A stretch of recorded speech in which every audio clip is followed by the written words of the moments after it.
I've said it before and I'll say it again. I'm a big fan of the New Balance 1080 series ever since version 10, the neutral daily trainer from New Balance. But how does V14 stack up? Aleisha, hit us with those stats. So we have 39 mil in the heel, 33 mil in the forefoot, a 6 mil heel to toe offset, a men's size 9 coming in at about 280 grams and a women's size 8 coming in at about 240 grams. First off, in the midsole, we have New Balance's Fresh Foam X, and you get 2 millimeters extra foam all the way through. They've also raised the sidewalls to make it just a little bit more stable, even though this is a neutral daily trainer.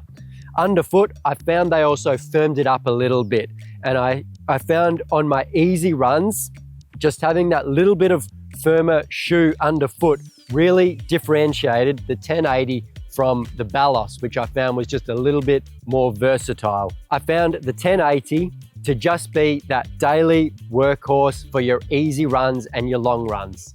Your thoughts? Yeah, so I was lucky enough to run in version 13, which I definitely found was noticeably softer compared to what I usually run in.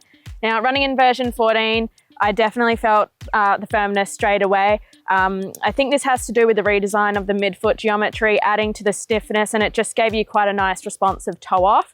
I mostly did my easy mileage in this shoe, so I personally wouldn't do any efforts in it or anything fast, just because it is a bit on the heavier side. However, that is probably where, the New Balance Balos would be a good option if you're wanting something a bit faster and more versatile. Speaking about that firmness or stiffness in the forefoot, I think the redesigned outsole definitely adds to that as well. You still get a nice smooth transition underfoot, but they've just reworked that rubber and it's just added to that firmness or stiffness. I also think there's enough blown rubber underfoot to make it a nice, durable, as I say, that workhorse. This is the workhorse shoe from New Balance. It's what you want to do your easy runs in and your long runs in. Yeah, like Nathan said, there's more added rubber and it just adds to the durability of the shoe. And I think this helped contribute to a bit of a more stable base as well. Now, I've done about 70 Ks in my shoes. There's very minimal sign of wear. And so I think it's just going to be a very durable daily trainer option.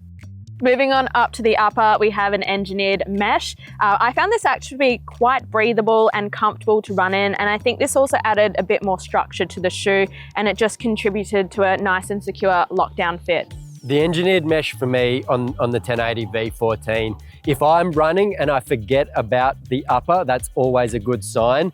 And I definitely forgot about it once I laced this up. For me, there was enough room in that toe box area. I could get a nice midfoot lockdown as well. And this is a daily trainer. You're gonna do a heap of Ks in this. So a nice padded ankle collar for me on the 1080 V14. It worked really well. In conclusion, I really enjoyed the 1080 V14. Now, it is a little bit different to the previous 1080 versions, but I still enjoyed it. It's more of your daily workhorse. Yes, it gained a little bit of weight. Yes, they firmed it up a little bit, but I think to differentiate it from the Balos, which is a little bit softer, a little bit more versatile, it really needed that. If you want something for your easy runs, for your long runs, that just gets the job done, I think the 1080 V14 is a really good option. I'd compare it to something like a Hoka Clifton. Aleisha, what are your thoughts? Overall, for me, the highlight definitely was the slightly firmer midsole. It just made me more inclined to reach for the shoe, particularly on my easier days. I also did really like the engineered mesh upper. It was more breathable, offered a lot more structure. And like I said earlier, I think this is going to be a very durable daily trainer option. So you can find it on our website at runningwarehouse.com.au.